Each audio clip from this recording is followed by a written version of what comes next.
Napapanood na sa telebisyon ang NCAA Season 100 Indoor Volleyball. Dalawang round ng eliminations ngayong taon bilang pagdiriwang ng centennial year ng Liga.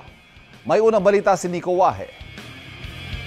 Management Committee, I now declare NCAA Season 100 Volleyball competitions open. Let the games proceed. Balik telebisyon ang NCAA Season 100. And this time, indoor volleyball tournament naman ang bibida. Sa opening ceremony, ibinandera ng mga NCAA school ang kanilang roster para sa men's, women's, juniors at girls volleyball.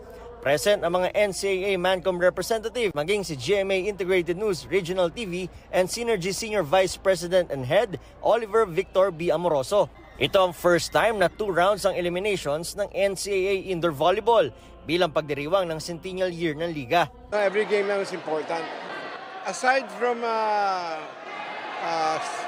stepping up the level, it's a more grueling. February 20 nagsimula ang first round of eliminations ng NCAA Season 100 Indoor Volleyball Tournament kung saan Mapua University ang nangunguna ngayon sa men's volleyball na may 9-0 win-loss record. Habang sa women's volleyball naman, 4 na eskwelahan ang tied at first place na may 7-2 win-loss record. Ang Letran, Benilde, Mapua at Perpetual. Mapapanood ang NCAA Indoor Volleyball Tournament tuwing Tuesday, Wednesday, Friday, Saturday at Sunday sa GTV at Heart of Asia Channel. Ito ang unang balita, Nico Wahe para sa GMA Integrated News.